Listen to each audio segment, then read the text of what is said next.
Ladies and gentlemen, podcasting since 2005. You're listening to Gamertag Radio with your host, podcaster Hall of Famer Danny Pena, the always opinionated Paris Lily, and from outside of the norm, Peter Toledo. This is Gamertag Radio.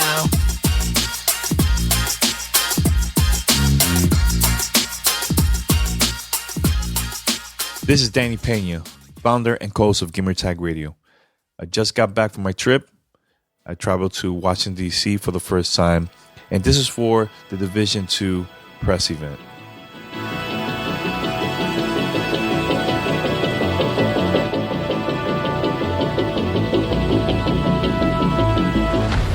It was very inspiring going over there, learning about the history of Washington, D.C., and learning a lot about our country. Over there, we had the developers from Massive at the event, and they were showing us around different locations of certain missions from the game, and they will also show us like why they were inspired to design that location or venue or spots from Washington, D.C. into the game. One of the first places that we went to as a group was, of course, we got to check out the game hands-on. This was like the final build. But then after that, we went to the Air and Space Museum, where Chadi, the Associate Creative Director, gave us a tour about the museum. So my first objective was really to visit most of the places that I've already identified on the internet that would fit for a main mission.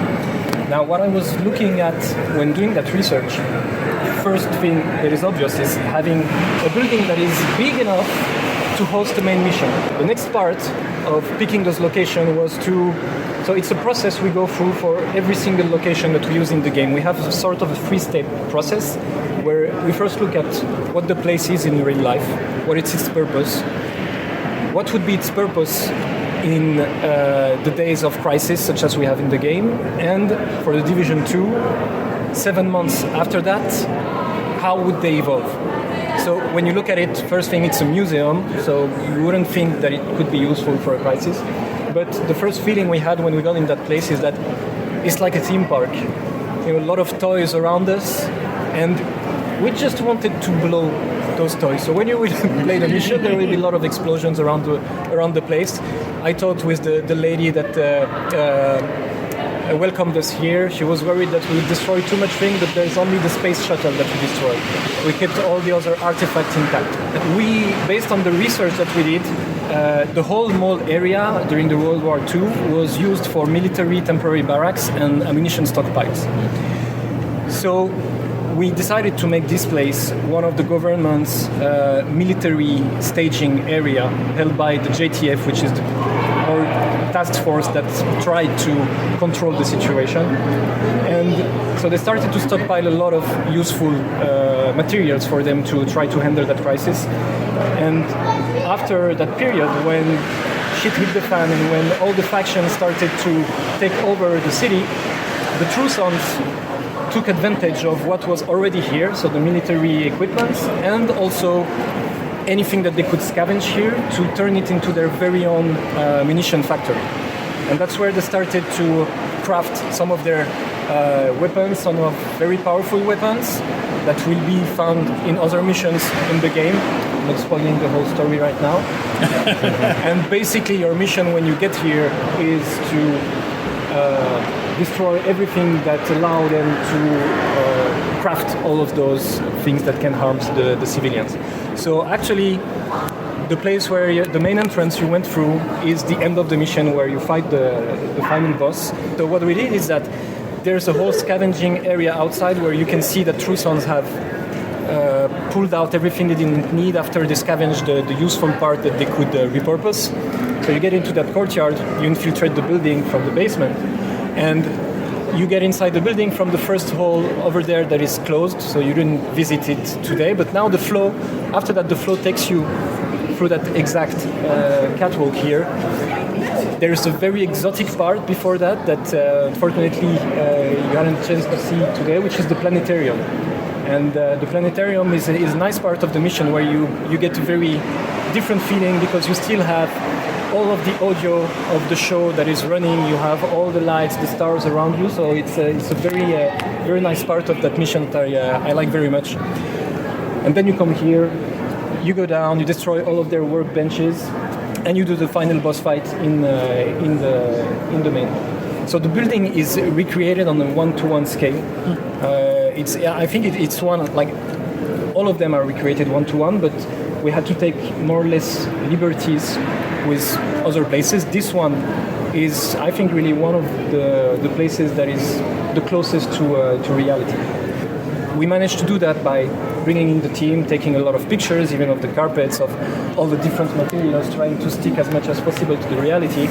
And you have also on Google Map, this area has very detailed map. When you zoom in, you can see all the layout of the different rooms. So that was, I would say it was the hardest one to recreate, but that's part of the reason why it's so faithful to its real life version.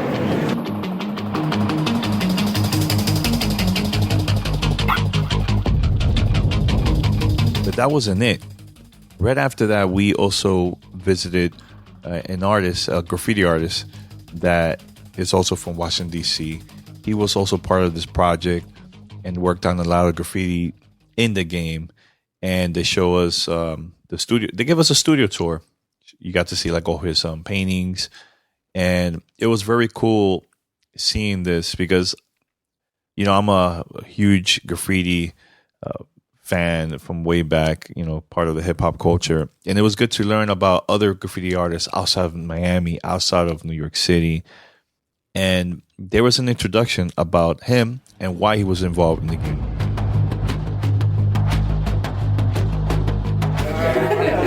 Stand here? Yeah, let's do that. I'm a lead environment artist on the Division 2, as I was on the Division, the first one. And so just quickly, what environment artists do on the project is we build the environment. We're construction workers and architects and designers kind of rolled into one. So any interiors and exteriors you see, we've thought about how to build it, and we've gone to the trouble of sweating over the details and propping the whole world and telling those stories. So as part of that, we're placing these original artworks from Kelly and other street artists. And the graffiti work and street art work provides a real punch of color and culture to the environment, as you can see in the screenshots, for example, to environments that can otherwise be quite monotonous. And the great thing is that's how they work in the real world as well. So in the Division, we had an approach that we carried over into the Division 2, and that was to reach out to real-world street artists like Kelly and ask them to role-play within the fantasy of the game world. So imagine mid-crisis Manhattan, imagine post-collapse DC, and what would you say, what would you do, where would you put that work? The graffiti work, it provides commentary, resistance, of course, humor, surprise. It connects to youth culture and music culture, as well as community. And what we're doing in asking for this original artwork is offering, I think, an exhibition platform for active street artists, so they can consider meaningfully within the context of the fantasy of the game what they want to show to literally millions of players around the globe. So one thing we tried to do in particular in Division 2 was to, as environment artists, was to give context to the work, to look at the content in the work. What I mean by that is, for example, if you go to the World Bank in DC in the game, you'll see a graffiti there that features an earth as part of the design. So we look at the connections we can make, and then we try and prop spray cans, splashes of paint, ropes and ladders and things that might have been used to put the work up to make it feel grounded and logical and believable.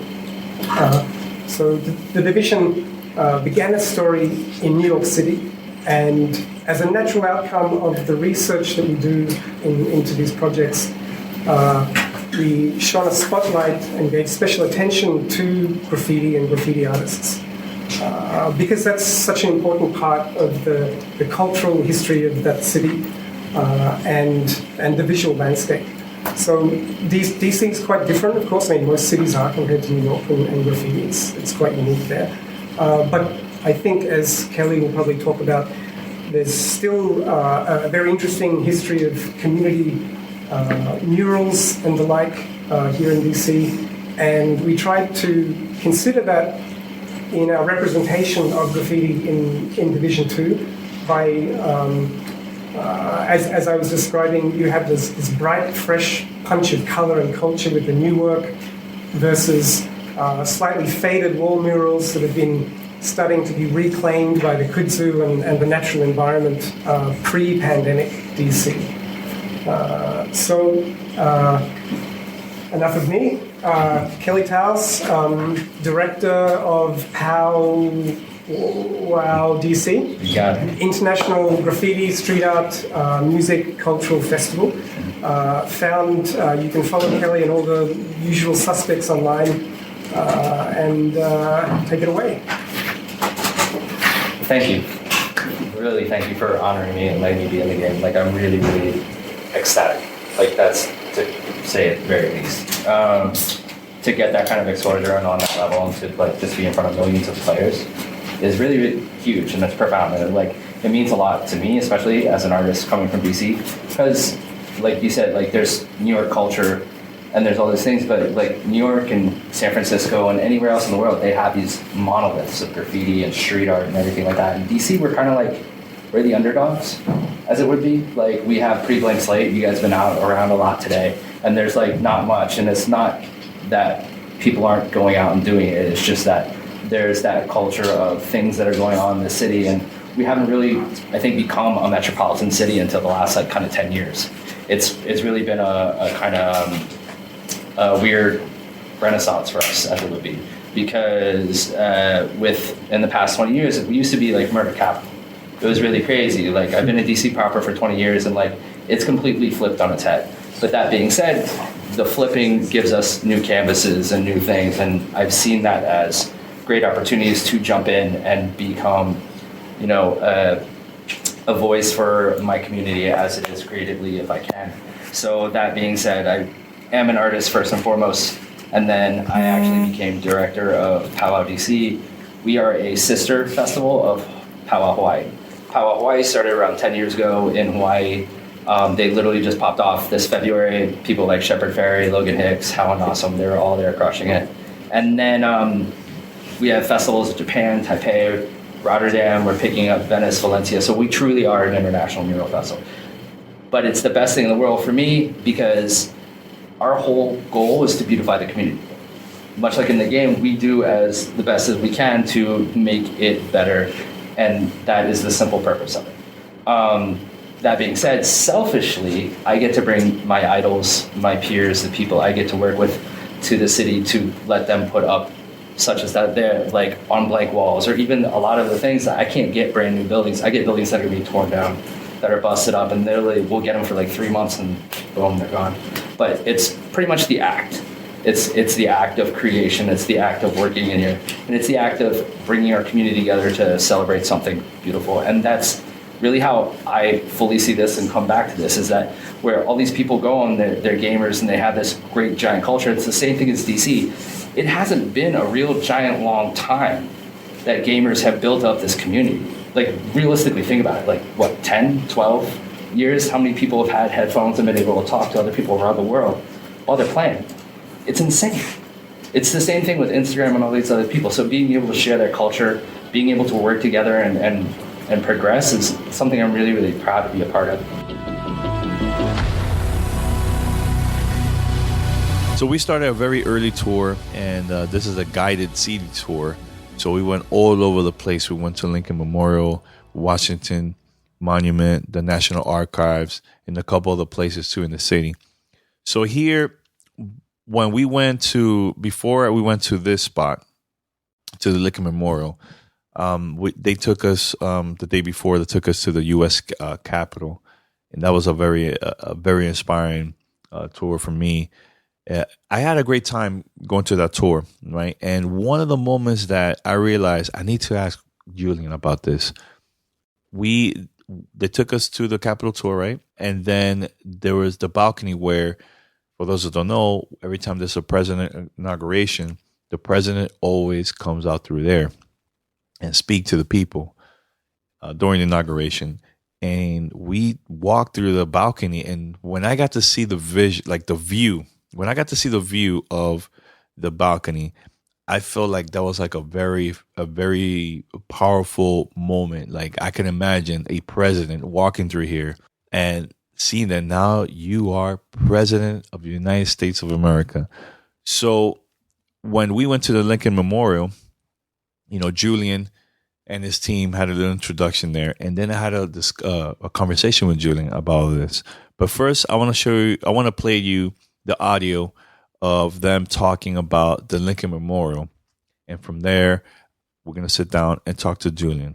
So this is the first time I do a tour of DC. But just to reset the context, our DC is slightly different. The Washington Monument has also been transformed, and we'll be going over there a little bit later on to discuss what it's been transformed into. But this location here has become one of the most strategically important places in the city. And the faction that's holding it are the True Sons, and they're holding it because of the Memorial Bridge. All right, so we're live here in Washington, D.C. Actually, this is my first time here. And I have the creative director of the Division 2, Julian, man. Welcome back. We had you already a couple times on our podcast, man. Yeah, and I told you the last time, you hold a special place for me because this was my first interview at E3. Yes. The first time I talked to anybody about the Division 2. So I have only love for you guys. Yeah, no, to me, that was like a very special moment because we were like super excited. We just found out everything about the game, and that was a great conversation at that time, man. So, like, how was it for you working on this game, like traveling here to Washington, D.C., finding out more like about the history, the locations? Like, how was the process when you first started developing the game? So Ubisoft really believes in going to places that we're recreating to see what it's really like. So we're not just designing or developing from Google Maps or movies or cinematic references. We actually go and smell the grass. We pound the streets. We have a look at what makes the city work and tick. And for me, it's incredibly important. And it's incredibly important not just for me, but for as many people on the team as possible. So Chloe, that you've probably met, our head of research, she's amazing at being able to synthesize those things. And she's actually working with a tool called the WTF, World Texture Facility, which is incredibly detailed. And it holds articles on hundreds of different subjects, from how the city is structured to the little secrets, how Mason influences structured the city, to the different people who are incredibly important in its organization. So all of these things are incredibly researched, and it adds that little detail and those little touches that make a difference between a good game and a great game. Now, while doing that, during doing the research, did the story change from let's say the campaign based on the research, or while developing the game, or not? So I like to see story as several different layers, especially in a game like ours, which is open world, non-linear, co-op focused. The linear sort of story is that's fixed, right? But it's the more detailed and let's say things that you'd miss if you don't really pay attention. The environmental storytelling. Now that we can lean in to and really change with the people we meet, the places that we go to, what we see, and how people can inform us on how the city would have collapsed at the end of the day. So different levels of story because of the complexities of the game. But in general, it really informed that layer of environmental storytelling that we have. Yeah, like going to the U.S. Capitol, they took us outside to the balcony. Yeah. Right? And I went outside. I felt like a very powerful moment just being there. So I can imagine all the presidents coming out through there, right? Is that also, like for you guys, did that inspire you to add things in the game or maybe story-wise too or something because of like places, locations like that or not? I think this city really exudes power. You've been downtown. The buildings there are massive. They're huge, and they're meant to make you feel insignificant. They're meant to be towering over you. I think that idea of power and of freedom and dignity, like we heard there, those are important values for the division, and very much intertwined in the civilians, the settlements, taking back the city and taking back the country. Those are things that really spoke to us too. I know during your presentation, you mentioned about new locations. Is it new locations outside of DC, or you guys are just going to focus a lot more just the city? I wish I could tell you. Okay. The reason why I asked that, because like this is the first time that you guys are adding raids in the game, right? Yes. So it could be challenging because it's now 8 players playing, right? So what if the location is too small or is too big? 100%. So how that raid, would work, like the raid, because of the complexity of creating something that's 8 players, because of the space that we need, all of the things that you were saying, we need to do that outside of the map that I showed you. So that's going to be that makes sense. Somewhere else. Yeah. Okay. All right. Not too much. I wouldn't be surprised. But I don't know. I'm very excited about the game. I just love the location. I think it's perfect for this game, man. Like, what was one of the things that you guys learned so far that being here in the city that you didn't even know before coming to Washington, D.C.? There's so much. I mean, there is so much. We're video game developers. So when you come to a city, any city, there's so much to learn. I mean, I'd been to Washington, D.C. once before, but I forgot how big and monumental this sort of the mall is. I forgot how impressive and powerful the Lincoln Memorial is. So when you look at all of these things, that really cements what you can do in the game with it too. And it all informs the experience that we're going to be able to deliver. I know you mentioned about factions. Why have certain factions in different locations? Is there a story behind that, or why those locations for each one of them? There's story reasons for it, but there's also just player flow and game structure reasons for it too. Each one of the factions has a stronghold, and basically their fort, their base of operations. And we needed to have them in different locations to introduce you to them gradually and have you take each one of those strongholds down eventually at the end of the game. Okay. Well, I know there's music that's very popular here in Washington, D.C. from way back, go-go music. Yes. Right? I was thinking, like, that would be cool to have, like, maybe the civilians listening to go-go, because at the same time, there's people that never been to D.C.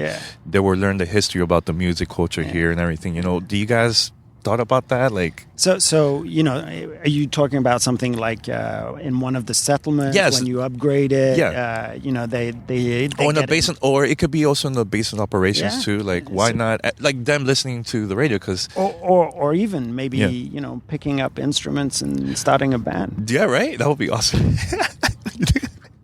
That's awesome. All right, Julian, man. Anything else, man? That's what we do. Paris wish he would have been here, man. Like, he has he sent me some questions. So I'm like, all right, sorry. But next time, hopefully in the future, we can have you back on the show. Yeah. And congratulations. I'm excited for the game, man. All right. Thank you very much. All right, cool, man. Thanks, man.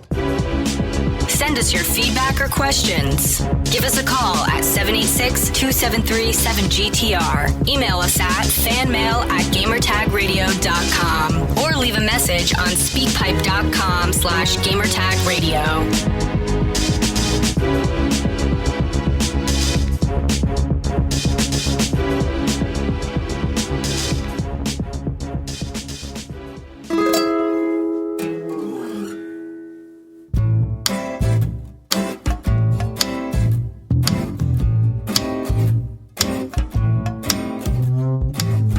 It was insane going all over Washington, D.C. And of course, I asked Julian about go-go music. I think that's something that a lot of people don't know.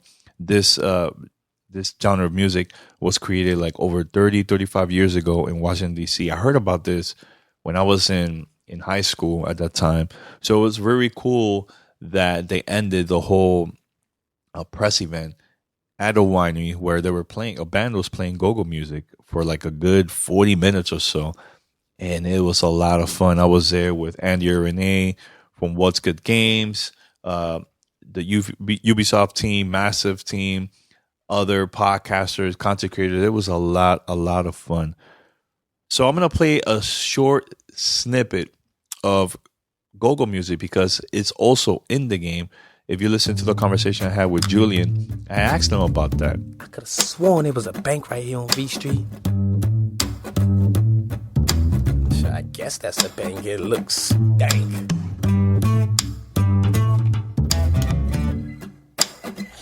I know my house used to be right here. I can't seem to get Now, going back to the studio where we got to play the game, and there was also a presentation, panels, I had to talk to Chadi about, he's the associate creative director of the Division 2. Because, we bumped into each other a couple times during the event. But I really wanted to talk to him about the same thing I asked Julian about the locations. And was there anything new that they learned that they didn't know about Washington, D.C.? My name is Chadi El Zibaoui. And I'm the associate creative director for the Division 2. Talk about the process because we were talking behind the scenes about the locations and everything. And I know one spot that got me the attention the most was the air and space, right? You could talk about how was the process of selecting the locations for the game? So I did a trip to DC in 2017 that was 100% focused on identifying those locations and validating them for the main missions. So it started a few months before I flew to DC. I started with the map and internet and like the basic means of research, and I've identified a few spots I wanted to see by myself to make sure that they were a good fit. So once I had those locations, I flew to DC. I spent 10 days here, and I spent a day almost in each of those locations. And really, I was looking for different things. First obvious thing is to have a location that is good enough for a mission, so that it's a big environment that is flexible enough. But what is also very important to me is it has to feel DC. So every location that we pick, we're like, okay, is it DC enough? So here, things that come up first are museums, governmental areas, and then of course we look for more variety. But the Air and Space in particular is a museum, and that's something that is very present in Washington DC. Yeah, I mean, some locations are pretty big and some are small. Because of that, you guys change the design of that particular areas too, because of the size of the location. Yeah, so we have, of course, we have some constraint to select the location. We have a flow in the world. We need to keep some balance in players' progression. So sometimes we end up needing to find a location in a certain neighborhood, and in some of those cases, we don't have like a huge building such as the Air and Space Museum, for instance. So we take a bit more liberty with those. We extend the mission. Sometimes it's going to start in the area around before you go into a building. We tried also to pick locations that had exterior areas. So we have a mission in the Red Cross building, but the Red Cross building is something very small, but it has a huge courtyard around. So taking that whole compound was good enough for the mission. And then there's a first side of that research, which is looking at the location in real life. What's its purpose? How can we make sense of repurposing of this when the crisis starts? And what would happen 7 months after when our game actually takes place? Now, like the White House, the base of operations, why the White House and not like other Why? location. Yeah, I mean, I know it's very iconic. It's very iconic, but I'm just It's in every city in our lore, the division has a HQ. This one is like let's say the mother of them all. And when we picked up Washington DC, there was no question it had to be the White House. The other reason also is that it's central to the map, so it helps us with the progression of the player. When you have to come back and everything resonates from that location. Yeah, you taking a tour inside the White House? I wasn't part of this trip. Okay. But the guys here, I think the three of us did that tour. Yeah, because I mean, I know we went to a couple buildings and they were very strict about taking pictures and taking video cameras. So how was that? Like, how was it for you guys to get, the design of the location based on that? Because if they're too strict, then how are you going to, really depends on the locations. For instance, the Air and Space Museum, just looking on Google Maps, you can zoom in and you really have all the rooms. So you have the complete blueprint of the public areas. Other areas, it's taking pictures when we're allowed to. And when we are recreating some behind the scenes parts where we couldn't have access, it's a true design process. We have people who have architecture knowledge, and based on the public space which they were able to access to, they can expand that to make a consistent whole. You want to mention a couple of locations that we visited and so far? Yeah, so for instance, we went to the National Archive this morning. And that was a very interesting one. Yeah. That was really good. Yeah. And have you seen there's a public area and there's a research area where we don't have access. So the research area that you will go through in the mission is something that we imagine based on what we knew, but it's not one-to-one on that side. However, the rotunda, that is public space, even though we couldn't take pictures, as you've seen, it's recreated as it is in real life. Interesting, man. And what were the things that you have learned so far since working on this project about Washington, D.C. that you didn't know before? Wow. That's a big one. That I didn't know before. A lot of stuff. I think what I can say, I had a very memorable experience when I came here because I was there for the 4th of July. So I was on the mall on the 3rd of July, and it was like empty, few people having picnics and a good time on the mall. And the day after, there were 700,000 people, and that was something very, very impressive that I still have great memories of. There's a lot of stuff. A very concrete example regarding the National Archive, for instance. So you have those very important documents like the Bill of Rights, Declaration of Independence, and the Constitution. And something I learned while doing the research is, in case of catastrophe, those documents are sucked into a vault, into a bulletproof. They're already in a bulletproof case, and they're sucked into a bunker that, in theory, should resist to any attack, so it survives anything. I'm not sure it's still the protocol today, but at the time, that was the information we managed to get. Yeah, I know when we were at the Air and Space Museum, I noticed there was a lot of glass. So I know you mentioned that design-wise, you guys didn't want to take away the attention from inside of during the mission. Yeah. Why the change? Why you guys decided to do that instead of having it open exactly how it is, the museum? One of the reasons is, the True Sons have taken over that building. They're doing the stuff here. They've turned it into a very strategic location for them. So they had to protect from the outside. So they reinforced, all the easy access inside of the building. And then, we always have some technical compromise that we need to do. But still, we wanted to keep as much open areas as possible for the light to come in and give different ambience, different depending on the time of day. So I know it's real location, right? DC. We went to eat lunch, right? What was the name of the location?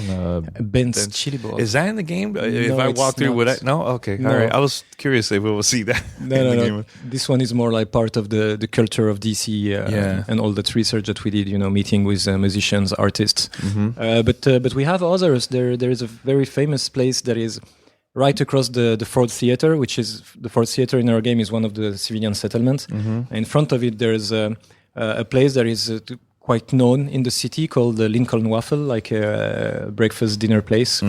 And I went there when I did the trip, and when we had the city recreated, one of my first thing I did was, okay, let's look if the guys recreated it, and found it same color, not the same branding for legal reason. Of course, we're changing the branding, but any place you have a restaurant in real life, you have one in the game. You have a store, you have a store.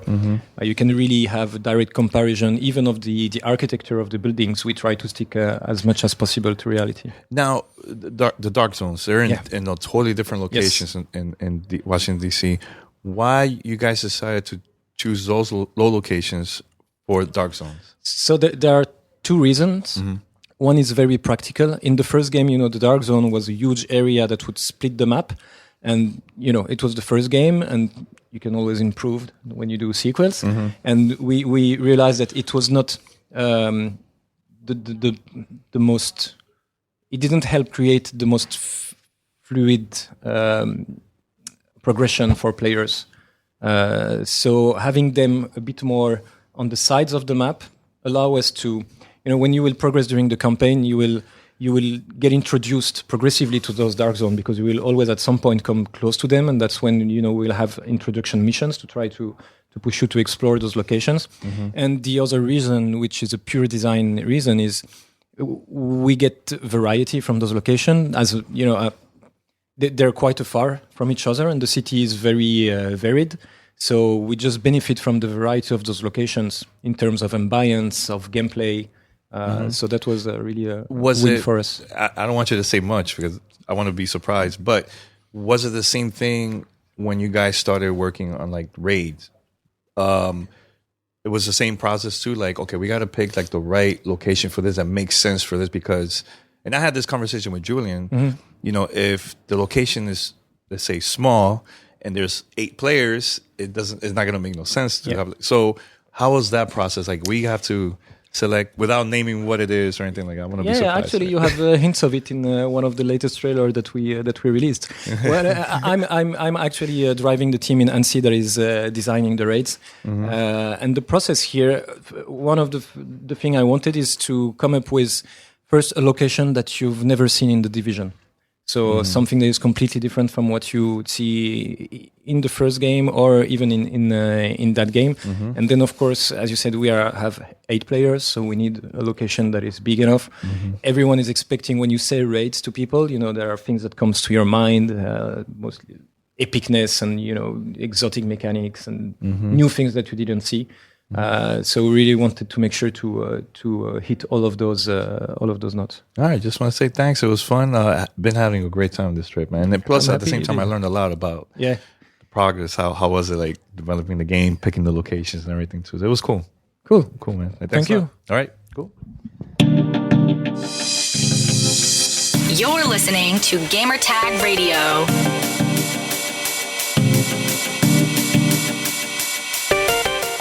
That's about it. It was a lot of fun being there at the event. I had a great time. It was cool hanging out with all the content creators, the media there, and just learning a lot about Washington, D.C. I highly recommend it, man, for those that never been there before.